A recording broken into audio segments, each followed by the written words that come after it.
మిత్రులారా, ఈ విశ్వంలో అధర్మం పెచ్చుమేరినప్పుడు, లోకానికి రక్షణ కరువైనప్పుడు ఆ పరమేశ్వరుడి సంకల్పం ఒక మహాశక్తిగా అవతరిస్తుంది.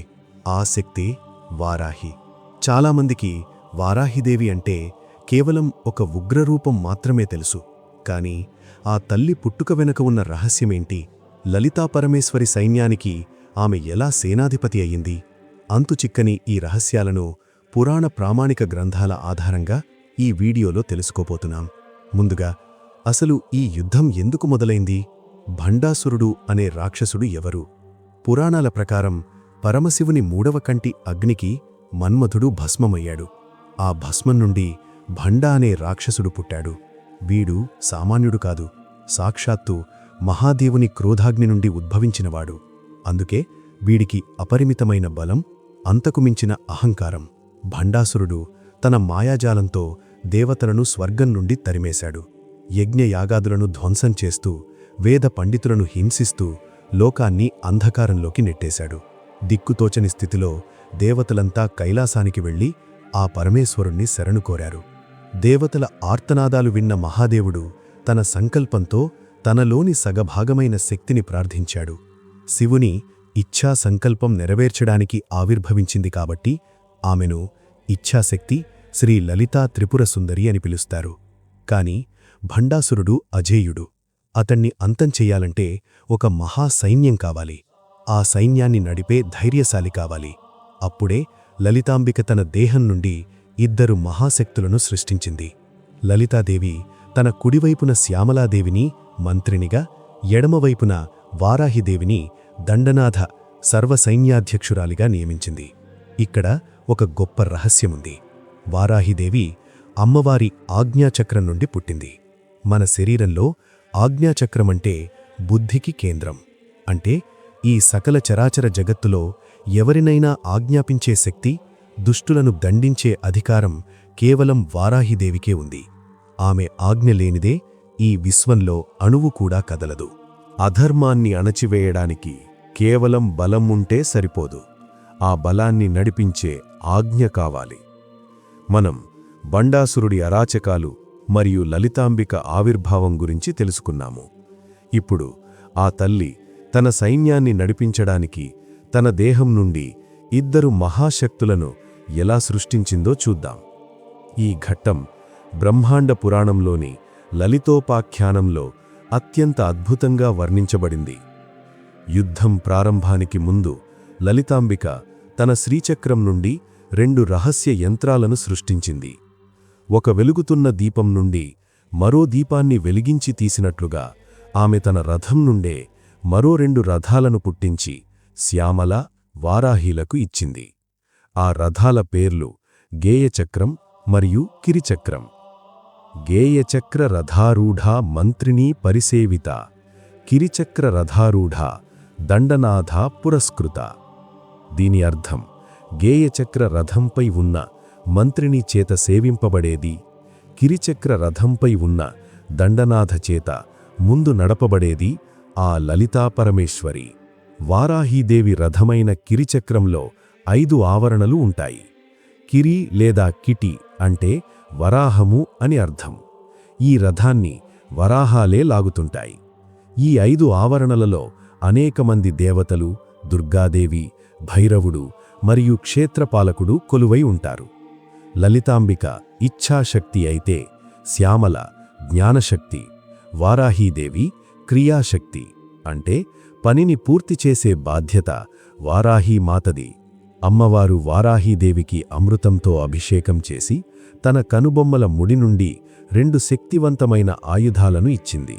అవే నాగలి మరియు రోకలి. కనుబొమ్మల మధ్యభాగం అంటే ఆజ్ఞాచక్రస్థానం. ఇది బుద్ధికి, నిశ్చయానికి కేంద్రం. అందుకే వారాహీదేవికి ఆజ్ఞాచక్రేశ్వరి అని పేరు.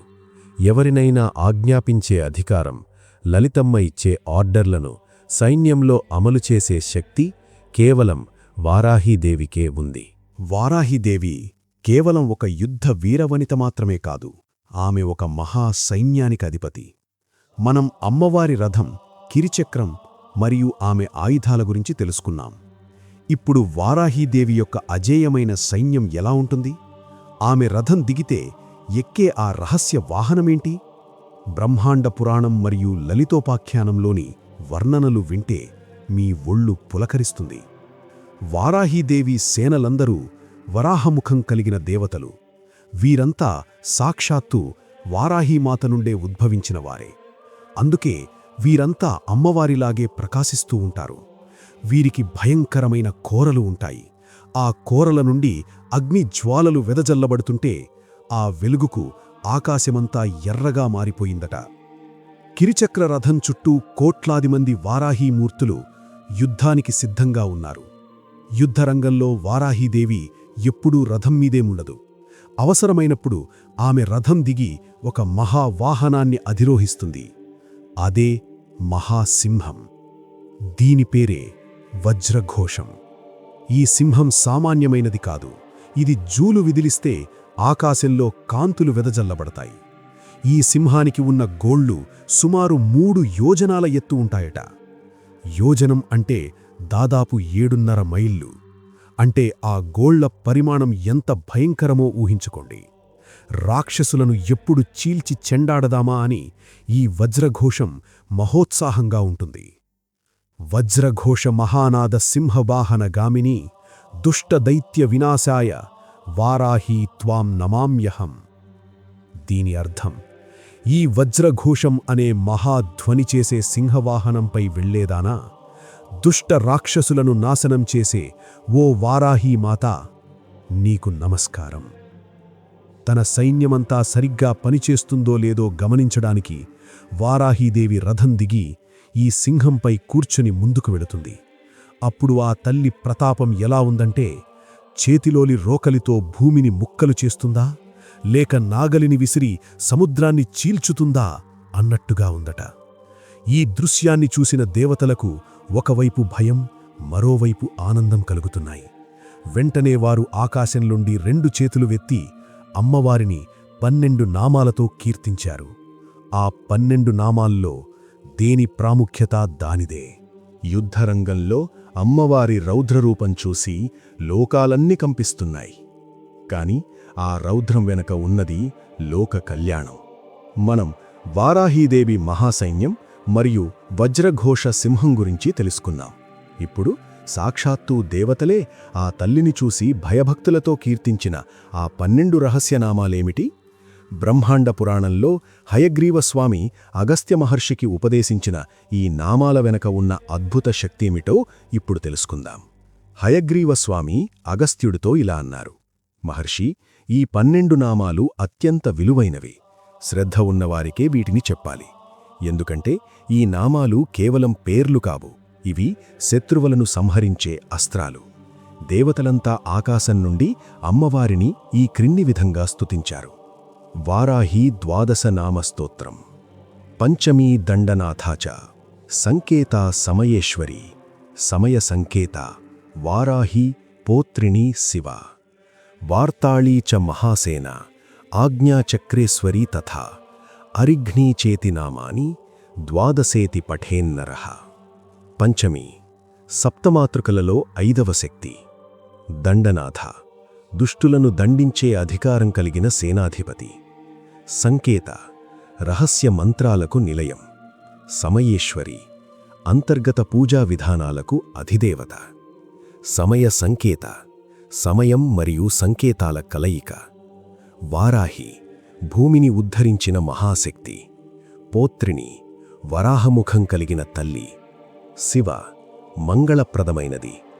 వార్తాళి శుభవార్తలను అందించే సందేశవాహిక. మహాసేన అపారమైన సైన్యానికి అధిపతి. ఆజ్ఞాచక్రేశ్వరి శరీరంలోని ఆజ్ఞాచక్రాన్ని శాసించే శక్తి. అరిఘ్ని శత్రువులను సమూలంగా నాశనం చేసేది. ఈ 12 నామాలను స్మరిస్తే ఏ విధమైన కష్టం వచ్చినా వెంటనే తొలగిపోతుంది. దేవతలు సైతం ఈ నామాలతోనే అమ్మవారి అనుగ్రహం పొందారు. వారాహీదేవి ప్రసన్నమైతే అసాధ్యమైనది ఏదీ లేదు. అందుకే దూర్వాస మహర్షి వంటి గొప్ప యోగులు కూడా ఈ తల్లిని కోలవదన అని కీర్తించారు. ఆమె శరీరం నీలకాంతితో ఉన్న వెదజల్లే వెలుగులు మాత్రం కరిగించిన బంగారు కాంతుల్లా ఉంటాయట. వారాహీదేవి కేవలం బయట ఉన్న శత్రువులను మాత్రమే కాదు, మన శరీరంలో దాగి ఉన్న రోగాలను, బలహీనతలను కూడా తొలగించే మహాశక్తి. మనం అమ్మవారి 12 నామాల గురించి తెలుసుకున్నాం. ఇప్పుడు వారాహీదేవి రథం కిరిచక్రం లోపల ఉన్న అత్యంత రహస్యమైన ధాతునాథుల గురించి తెలుసుకుందాం. మన శరీరంలోని సప్తధాతువులను, రక్తం, మాంసం వంటివి కాపాడే 6 దేవతలు వారాహీదేవిని ఎలా సేవిస్తున్నారో బ్రహ్మాండ పురాణంలోని రహస్యాలను ఇప్పుడు తెలుసుకుందాం. వారాహీదేవి కిరిచక్ర రథంలోని 4వ ఆవరణంలో అత్యంత శక్తివంతులైన 6 దేవతలు ఉన్నారు. వీరు మన శరీరంలోని సప్తధాతువులకు అధిదేవతలు. మన శరీరం ఆరోగ్యంగా ఉండాలన్నా, బలంగా ఉండాలన్నా ఈ ధాతునాథుల అనుగ్రహం తప్పనిసరి. డాకిని చర్మధాతువుకు అధిపతి, రాకిని రక్తధాతువును నియంత్రిస్తుంది, లాకిని మాంసధాతువుకు శక్తినిస్తుంది, కాకిని మేధోధాతువును శుద్ధి చేస్తుంది, సాకిని అస్థిధాతువుకు బలాన్నిస్తుంది, యాకిని మధ్య నరాల లోపలి పదార్థం ధాతువును కాపాడుతుంది. ఈ దేవతలు కేవలం మనల్ని రక్షించడమే కాదు, యుద్ధరంగంలో రాక్షసులను మోహింపజేయగలరు, స్తంభింపజేయగలరు మరియు సంహరించగలరు. వీరు వారాహీదేవికి అత్యంత దగ్గరగా ఉండి సేవలందిస్తుంటారు. వీరి క్రింద క్రోధిని మరియు స్తంభిని అనే శక్తులు చామరాలు పట్టుకుని అమ్మవారికి వింజామరలు వీస్తుంటారు. దాకినీ రాకినీ పూర్వాహ ధాతునాథాః సురేశ్వరీ వారాహీ యంత్రమధ్యస్థాః పాంతు మాం సర్వదేవతాః. దీని అర్థం, దాకినీ రాకినీ మొదలైన ధాతునాథులైన దేవతలు వారాహీ యంత్రం మధ్యలో ఉండి నన్ను సర్వవేళలా రక్షించుగాక. అమ్మవారి ఆయుధాలైన నాగలి మరియు రోకలికి కూడా ప్రత్యేక దేవతలు ఉన్నారు. వారే హలదేవత మరియు ముసలదేవత. వీరితో పాటు చండ మరియు ఉచ్చండ అనే శక్తులు శూలం, ఖడ్గం ధరించి అమ్మవారికి రక్షణ కవచంలా నిలుస్తారు. ఈ దేవతలంతా వారాహీదేవి యొక్క ఒకే ఒక్క రథం కిరిచక్రంలోనే ఉంటారు. ఈ రథానికి స్తంభినీదేవి సారథిగా ఉంటుంది. ఆమె రథాన్ని నడుపుతుంటే రాక్షసుల గుండెలు హడలిపోతాయట. యుద్ధం ఎప్పుడూ ఒకేలా సాగదు. అది అస్త్రశస్త్రాల పోరు మాత్రమే కాదు, మాయాజాలాల రణం కూడా. మనం వారాహీ యంత్రంలోని ధాతునాథుల గురించి తెలుసుకున్నాం. ఇప్పుడు బండాసురుడి సోదరుడైన విశుక్రుడు వేసిన ఆ భయంకరమైన తృషాస్త్రం నుండి వారాహీదేవి తన సైన్యాన్ని ఎలా కాపాడుకుంది? బ్రహ్మాండ పురాణంలోని ఈ అద్భుత ఘట్టం మనకు వారాహీదేవి యొక్క రక్షణ శక్తిని వివరిస్తుంది. విశుక్రుడు తృషాస్త్రం అని అస్త్రాన్ని ప్రయోగించాడు. తృష అంటే దాహం. ఈ అస్త్రం వల్ల శక్తిసేనల శరీరాలు ఎండిపోవడం మొదలయ్యాయి. దవడలు ఆరిపోయి ఇంద్రియాలన్నీ అల్లకల్లోలమైపోయాయి. రాక్షస సేనలు ఇది చూసి విజృంభిస్తున్నాయి. అప్పుడు శ్యామలాదేవి వారాహిదేవితో ఇలా అంది, సఖీ, చూశావా ఆ దుష్టుడు వేసిన అస్త్రం మన సేనలను ఎలా నీరసింపజేస్తోందో? నీ కిరిచక్ర రథంలోని 5వ ఆవరణంలో ఉన్న సురాసముద్ర దేవతకి పని అప్పగించుకో. వారాహిదేవి వెంటనే సురాసముద్రుణ్ణి ఆజ్ఞాపించింది. అప్పుడు ఆకాశం నుండి ఏనుగు తొండాల వంటి ధారలతో దివ్యమైన దేవతా జలం కురిసింది. అయితే ఈ జలం రాక్షసుల మీద పడకుండా ఉండాలని శ్యామలాదేవి ఒక మాయా కవచాన్ని సృష్టించింది. ఈ సురాధార కేవలం దాహాన్ని తీర్చడమే కాదు, యుద్ధంలో తగిలిన గాయాలను మాన్పుతోంది, విరిగిన ఎముకలను అతికిస్తోంది. ఎంతసేపు యుద్ధం చేసినా శ్రమ లేకుండా చేసే అద్భుత శక్తి ఆ జలానికి ఉంది. తృషాస్త్ర శాంతయే దేవి సురాసింధుం నియోజయేత్ శక్తిసేన ప్రమోదాయ వారాహీం తాం నమామ్యహం. దీని అర్థం, తృషాస్త్రాన్ని శాంతింపజేయడానికి సురాసముద్రుణ్ణి ఆజ్ఞాపించి శక్తిసేనలకు ఆనందాన్ని కలిగించిన ఓ వారాహిమాత, నీకు నమస్కారం. ఒక జాము కాలం సుమారు 4 గంటలపాటు ఆ దివ్యధారలు కురిశాయి. శక్తిసేనలన్నీ తిరిగి పౌరుషంతో లేచాయి. ఇది చూసిన సురాసముద్రుడు వారాహిదేవి దగ్గరకు వెళ్ళి, మహారాణి, నీ సైన్యం తృప్తి చెందింది, వారు ఆనందంతో నాట్యాలు చేస్తున్నారు అని విన్నవించాడు. వారాహిదేవి సంతోషించి అతడిని దీవించింది. ఇక యుద్ధం చివరికి చేరుకుంది. దండనాథాదేవి తన రథం మీద విషాంగిని వైపు కదిలింది. యుద్ధం పతాక స్థాయికి చేరుకుంది. ఇప్పుడు వారాహిదేవికి మరియు రాక్షస సేనాధిపతి విషాంగుడికి మధ్య జరుగుతున్న ఆఖరి పోరాటం. బ్రహ్మాండ పురాణంలోని ఈ ఘట్టం వింటే అధర్మంపై ధర్మం ఎలా గెలుస్తుందో అర్థమవుతుంది. విషాంగుడు సామాన్యుడు కాదు, బండాసురుడి ప్రాణ సమానమైన సోదరుడు.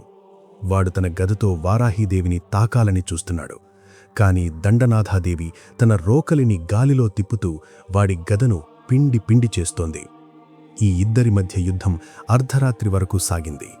ఆకాశంలో నక్షత్రాలు కూడా ఈ భయంకర పోరును చూసి వణికిపోయాయి. విషాంగుడు రకరకాల మాయాస్త్రాలను ప్రయోగించినా వారాహీమాత తన వరాహముఖం నుండి వెలువడే తేజస్సుతో వాటన్నింటినీ భస్మం చేస్తోంది. చివరికి వారాహీదేవి ఒక అద్భుతమైన వ్యూహం పన్నింది. తన హలం అనగా నాగలిని వేగంగా విసిరింది. ఆ నాగలి సరిగ్గా విషాంగుడి మెడకు తగిలింది. ఒక్క ఉదుటున ఆ రాక్షసుడిని తన వైపుకు లాగింది. వాడు ఊపిరి ఆడక కొట్టుకుంటున్న సమయంలో అమ్మవారు తన మరొక చేతిలో ఉన్న ముసలం రోకలిని ఎత్తి వాడి తలమీద బలంగా కొట్టింది. ఆ దెబ్బకు విషాంగుడి తల 1000 ముక్కలై నేలకూలాడు. విషాంగ వధ సంతోష దండనాథ జయప్రద హల ముసల హస్తాచ వారాహీం తాం నమామ్యహం. దీని అర్థం, విషాంగుడిని వధించి సంతోషంతో ఉన్న దండనాథాదేవి చేతిలో నాగలిని మరియు రోకలిని ధరించి జయాన్ని ప్రసాదించే ఆ వారాహీమాతకు నమస్కారం. విషాంగుడి పతనం చూసి రాక్షస సైన్యం పారిపోవడం మొదలుపెట్టింది. ఈ అద్భుత ఘట్టాన్ని శ్రీచక్రంలోని 3వ ఆవరణంలో ఉన్న వసిన్యాది వాగ్దేవతలు సాక్ష్యంగా నిలిచి చూశారు. అందుకే వారు ఈ కథను లలితా సహస్రనామాల్లో ఒక మంత్రంగా పొందుపరిచారు. వారాహీదేవి సాధించిన ఈ విజయం కేవలం ఒక రాక్షసుడి మరణం కాదు, అది మనలోని అరిషడ్వర్గాల కామ, క్రోధ, లోభ, మోహ, మద, మాత్సర్యాలపై సాధించిన విజయం. మనం విషాంగ సంహారం గురించి తెలుసుకున్నాం. ఇప్పుడు వారాహీదేవిని పూజించే వారికి కలిగే అద్భుతమైన ఫలితాలేంటి? హయగ్రీవ స్వామి అగస్త్యుడికి చెప్పిన ఆ ఫలశ్రుతి రహస్యాలేంటో బ్రహ్మాండ పురాణం ఆధారంగా ఇప్పుడు తెలుసుకుందాం. వారాహీదేవిని కల్పవృక్షం అని అంటారు. ఎందుకంటే ఆమెను స్మరించిన మాత్రానే శత్రువుల భయం తొలగిపోతుంది. ఎవరైతే కోర్టు కేసులు, భూ వివాదాలు లేదా అప్పుల బాధతో సతమతమవుతుంటారో వారికి వారాహీదేవి ఒక ఆపద్బాంధవి. ఆమె చేతిలోని నాగలి మన దారిలో ఉన్న ముళ్లను తొలగిస్తే, రోకలి మన శత్రువుల కుట్రలను అణచిలేస్తుంది. ముఖ్యంగా వారాహీదేవి ఆజ్ఞాచక్రేశ్వరి కాబట్టి ఆమెను పూజిస్తే మనలో నిర్ణయాధికారం పెరుగుతుంది. హయగ్రీవస్వామి వివరణ ప్రకారం వారాహీదేవి 12 నామాలను నిత్యం పఠించేవారికి ఏ విధమైన ఆపదలు దరిచేరవు. ఆమె అనుగ్రహముంటే వాక్కు పొందుతారు మరియు ఐశ్వర్యం స్థిరంగా ఉంటుంది. ఏతైర్ద్వాదశభిర్నామైః స్తుతా భగవతి స్వయం ప్రసన్నా భవతి క్షిప్రం వారాహీ భక్తవత్సలా. దీని అర్థం, ఈ 12 నామాలతో ఎవరైతే భగవతిని స్తుతిస్తారో భక్తవత్సలైన ఆ వారాహీదేవి వెంటనే ప్రసన్నురాలవుతుంది. వారాహీదేవిని పూజించేటప్పుడు ఒక ముఖ్యమైన విషయం గుర్తుంచుకోవాలి. ఆమె న్యాయానికి ప్రతిరూపం. అందుకే అన్యాయంగా ఎవరికైనా కీడు చెయ్యాలని ఆమెను వేడకూడదు. ఎవరైతే నిజాయితీగా, నిష్కల్మసమైన భక్తితో ఆమెను ఆశ్రయిస్తారో వారికి ఆమె నీడలా తోడుంటుంది. సాక్షాత్తు శంకరాచార్యుల వారు కూడా వారాహీదేవిని దేవీ క్రోడమువే అని స్తుతించి ఆమె కరుణను కొనియాడారు. అధర్మం రాజ్యమేలుతున్నప్పుడు, దేవతలు సైతం దిక్కుతోచని స్థితిలో ఉన్నప్పుడు విశ్వాన్నంతటినీ కాపాడడానికి ఆ పరాశక్తి స్వయంగా కదిలివస్తుంది. మనం వారాహీదేవి విజయ పరంపరను చూశాం. ఇప్పుడు ఆ వారాహిని శ్యామలను సృష్టించిన మూలశక్తి సాక్షాత్తు శ్రీ లలితా త్రిపుర సుందరి ఎలా ఆవిర్భవించిందో తెలుసుకుందాం. బ్రహ్మాండ పురాణంలోని హయగ్రీవ అగస్త్య సంవాదం ఈ పరమ అద్భుత ఘట్టాన్ని మనకు వివరిస్తుంది. బండాసురుడు అనే రాక్షసుడు అశూన్యశయనం అనే వరంతో ముల్లోకాలను పీడిస్తున్నాడు. ఇంద్రుడితో సహా దేవతలంతా తమ శక్తులను కోల్పోయి అడవుల పాలయ్యారు. అప్పుడు నారద మహర్షి సూచన మేరకు దేవతలంతా కలిసి మహాసింభుయాగం ప్రారంభించారు. ఈ యాగం సామాన్యమైనది కాదు. లోక కళ్యాణం కోసం దేవతలు తమ దేహాలనే సమిధలుగా సమర్పించుకోవడానికి సిద్ధపడ్డారు. వారి నిష్కల్మసమైన త్యాగానికి మెచ్చి ఆ యజ్ఞగుండం నుండి ఒక మహాకాంతిపుంజం ఉద్భవించింది. ఆ అగ్నిగుండం నుండి ఉద్భవించిన తల్లిని చిదగ్నికుండ సంభూత అని అంటారు. ఆమె ఎర్రటి వర్ణంతో పద్మం వంటి కళ్లతో చంద్రుడిని కిరీటంగా ధరించి దర్శనమిచ్చింది. ఆమె ఆవిర్భవించగానే లోకమంతా ఒక మధురమైన సుగంధం వ్యాపించింది. దేవతల కష్టాలు తీర్చే ఇచ్ఛాశక్తిగా ఆమె అవతరించింది. చిదగ్నికుండ సంభూత దేవకార్య సముద్యత ఉద్యద్భాను సహస్రాభా చితుర్బాహు సమన్విత. దీని అర్థం జ్ఞానమనే అగ్నికుండం నుండి పుట్టినది, దేవతల కార్యమును నెరవేర్చడానికి సిద్ధమైనది, ఉదయించే 1000 సూర్యుల కాంతితో సమానమైన తేజస్సు కలది, 4 చేతులు కలది ఆ లలితాంబిక. లలితాదేవి ఆవిర్భావం చూడగానే బ్రహ్మ విష్ణు మహేశ్వరులు ఆమెకు సాష్టాంగ నమస్కారం చేశారు. ఆమె సకల దేవతల శక్తుల కలయిక. బండాసురుడిని చంపడానికి ఆమె తన ఆజ్ఞాచక్రం నుండి వారాహిని, జ్ఞానశక్తి నుండి శ్యామలను సృష్టించి వారికి సైన్యాన్ని అప్పగించింది. అందుకే లలితాదేవిని పూజిస్తే ఆమె సైన్యాధ్యక్షురాలైన వారాహి అనుగ్రహం మనకు సహజంగానే లభిస్తుంది. ఇప్పుడు ఆ తల్లి నివసించే మణిద్వీపం రహస్యాలు మరియు బండాసురుడిపై యుద్ధానికి ఆమె ఎలా సిద్ధమైందో చూద్దాం. దేవీ భాగవతం మరియు బ్రహ్మాండ పురాణం ప్రకారం మణిద్వీపమంటే కేవలం ఒక ప్రదేశం కాదు, అది సకల శక్తులకు మూల కేంద్రం. లలితా పరమేశ్వరి నివసించే మణిద్వీపానికి 18 ప్రాకారాలుంటాయి. అక్కడ చింతామణి గృహంలో పరమశివునితో కలిసి ఆమె కొలువయుంటుంది. బండాసురుడు దేవతలను పీడిస్తున్నాడని తెలిసి ఆమె తన రత్నసింహాసనం నుండి లేచింది. ఆమె అడుగు వేస్తుంటే భూదేవి పులకించిపోయింది. యుద్ధానికి బయల్దేరే ముందు ఆమె తన ప్రధాన శక్తులైన వారాహి మరియు శ్యామలను పిలిపించింది. ఆమె రథం పేరు చక్రరాజరథం. ఇది 9 అంతస్తుల ఎత్తు ఉండి కోట్లాది సూర్యుల ప్రకాశంతో మెరిసిపోతుంది. ఈ రథంపైన 9 మంది దేవతలు రక్షణగా ఉంటారు. యుద్ధరంగంలోకి ఆమె అడుగుపెట్టగానే వారాహీదేవి తన సైన్యంతో ముందు నడిచింది.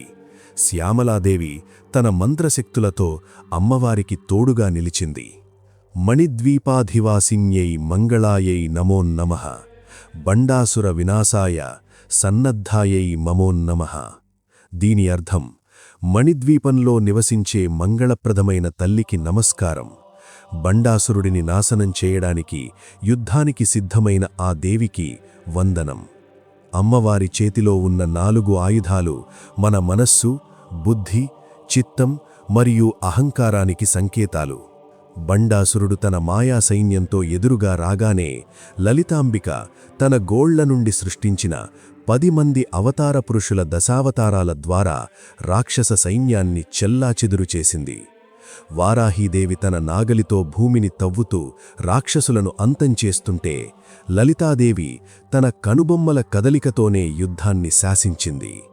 ఇప్పుడు బండాసురుడు ప్రయోగించిన పాషండ అస్త్రాలను ఎదుర్కోవడానికి అమ్మవారు తన 10 వేళ్ల గోళ్ల నుండి సాక్షాత్తు శ్రీమన్నారాయణుడి 10 అవతారాలను ఎలా సృష్టించిందో తెలుసుకుందాం.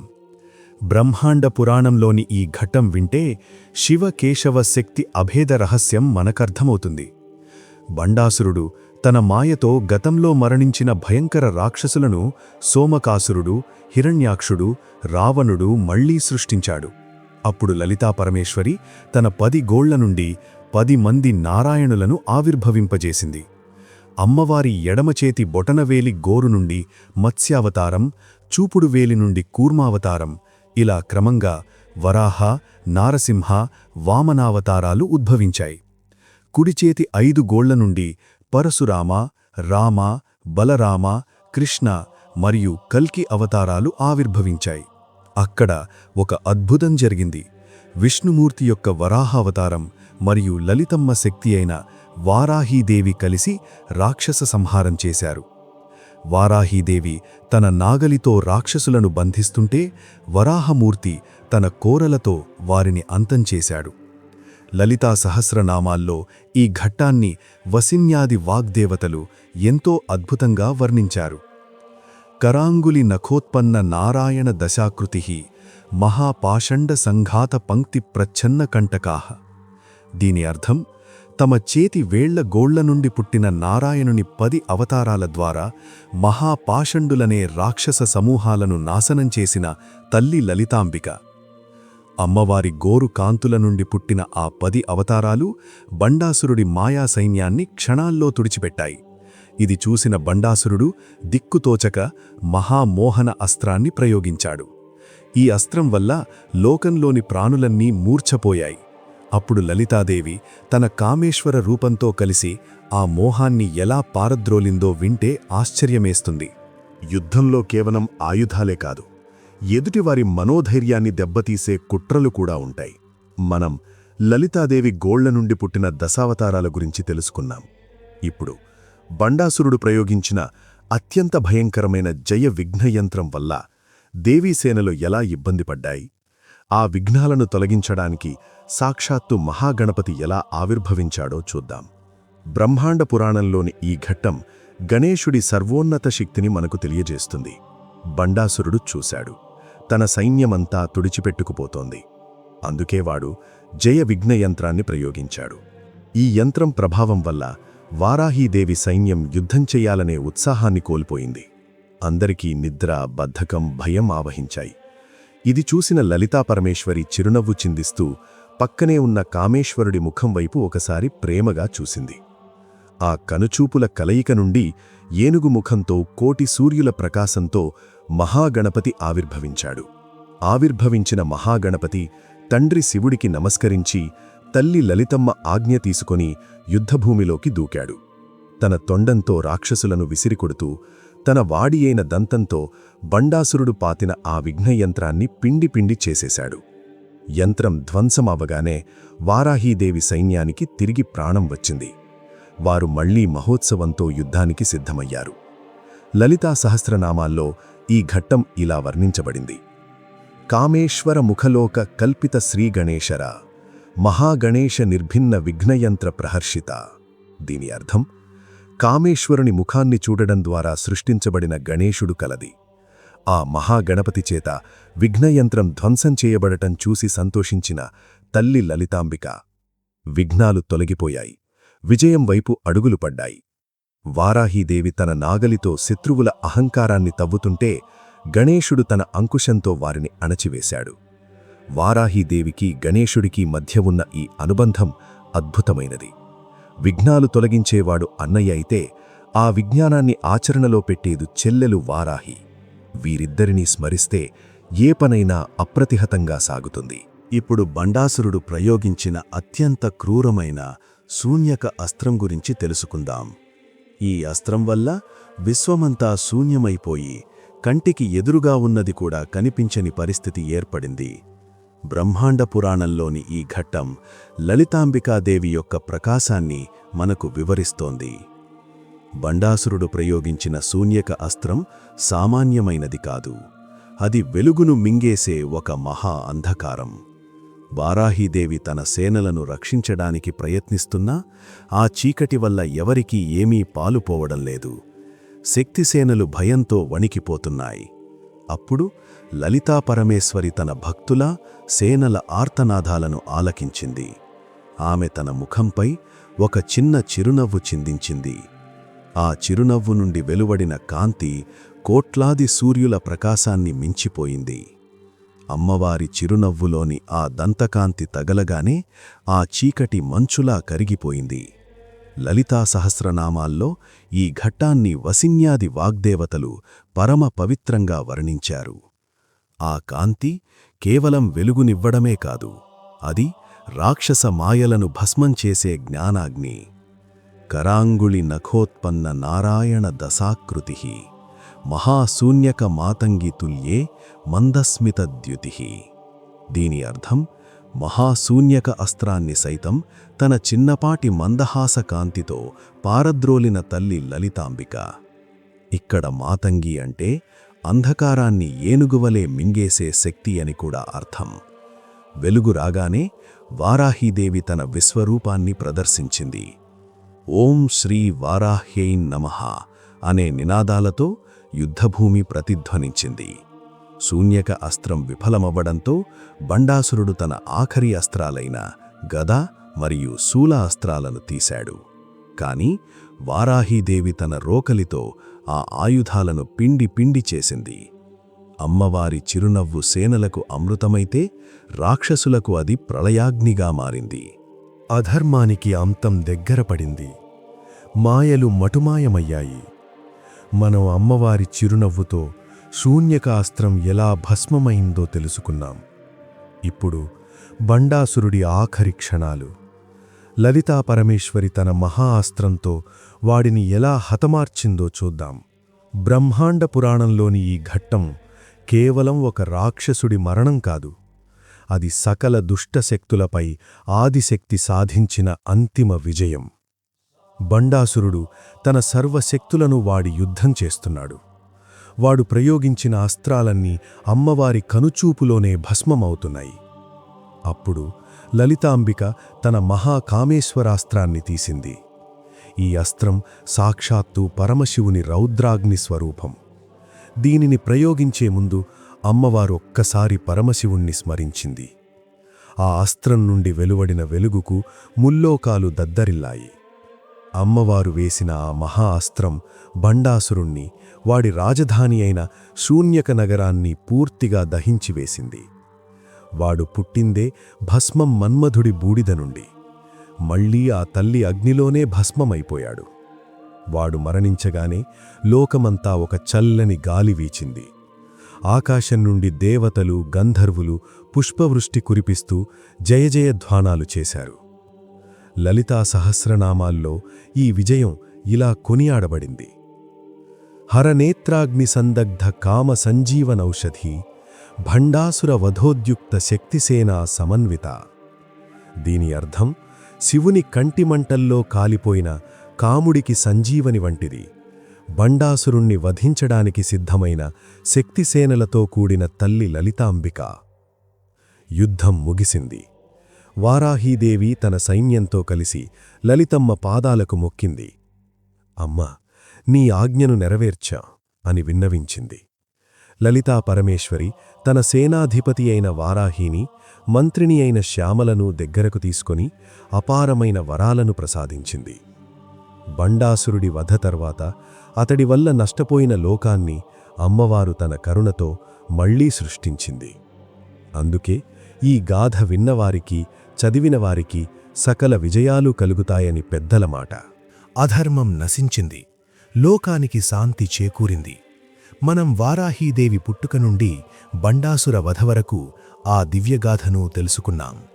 ఇప్పుడు ఈ ఆఖరి భాగంలో వారాహి మరియు లలితాంబికలను ఎలా స్మరించాలో, ఈ కథను విన్నవారికి కలిగే అద్భుతమైన ఫలితాలేంటో తెలుసుకుందాం. బ్రహ్మాండ పురాణం ప్రకారం ఈ యుద్ధం కేవలం రాక్షసులతో జరిగింది కాదు. ఇది మనలోని అజ్ఞానాన్ని తొలగించి జ్ఞానాన్ని ప్రసాదించే ఒక మహాయజ్ఞం. యుద్ధం ముగిసిన తర్వాత లలితా పరమేశ్వరి తన భక్తుల కోసం ఒక సులభమైన మార్గాన్ని ఇవ్వాలనుకుంది. అప్పుడు ఆమె ఆజ్ఞ మేరకు 8 మంది వాగ్దేవతలు ఈ మొత్తం యుద్ధాన్ని, అమ్మవారి మహిమలను కలిపి లలితా సహస్రనామ స్తోత్రంగా రచించారు. ఈ స్తోత్రంలో వారాహీదేవిని దండనాథ అని, పోత్రిణి అని కొనియాడారు. ఎవరైతే ఈ స్తోత్రాన్ని భక్తితో పఠిస్తారో వారికి వారాహీదేవి రక్షణ కవచంలా ఉండి లలితమ్మ పాదాల చెంతకు చేరుస్తుంది. వారాహీదేవిని పూజించేవారికి లోకంలో తిరుగుండదు. ఆమె ఆజ్ఞాచక్రీశ్వరి కాబట్టి ఆమెను స్మరిస్తే మన బుద్ధి చురుగ్గా మారుతుంది. ముఖ్యంగా మనం ఈ వీడియోలో తెలుసుకున్న విషయాలను నిత్యం మననం చేసుకుంటే ఆ తల్లి మన ఇంట్లో నిత్య నివాసముంటుంది. నమో వారాహ్యై మహాదేవ్యై సర్వకామప్రదాయినే శత్రునాశకరీం దేవీం వందే దండనాయకీం. దీనర్థం, కోరిన కోర్కెలు తీర్చే మహాదేవి అయిన వారాహీ మాతకు నమస్కారం, శత్రువులను నాశనం చేసే ఆ దండనాయకికి వందనం. ఈ వారాహి విజయగాథను ఎవరైతే శ్రద్ధగా వింటారో లేదా ఇతరులకు పంచుతారో వారికి వారాహీదేవి అనుగ్రహంతో శత్రుభయం ఉండదు, ఆయురారోగ్యాలు సిద్ధిస్తాయి. ముఖ్యంగా అమ్మవారిని పంచమి తిథినాడు లేదా శుక్రవారం నాడు విశేషంగా పూజిస్తే తక్షణ ఫలితాలు కలుగుతాయి. ఈ కథ వినడం వల్ల మనలో ఉన్న బండాసురుడు అనబడే అహంకారం నశించి భక్తి అనే వెలుగు నిండుతుంది. వారాహీదేవి అసలు కథ ఇక్కడితో సంపూర్ణమయ్యింది. ఈ ప్రయాణంలో మాకు తోడుగా ఉన్నందుకు ధన్యవాదాలు. ఆ వారాహీమాత అనుగ్రహం మీ అందరిపై ఉండాలని కోరుకుంటున్నాను. ఈ వీడియో మీకు నచ్చినట్లయితే లైక్ చేసి మరికొంతమంది భక్తులకు షేర్ చేయండి. ఇలాంటి మరిన్ని ఆధ్యాత్మిక రహస్యాల కోసం మా ఛానల్ని సబ్స్క్రైబ్ చేసుకోండి. మళ్ళీ మరొక దివ్యగాథతో కలుద్దాం. అప్పటి వరకు ఓం శ్రీ మాత్రే నమః. ఓం శ్రీ వారాహ్యై నమః.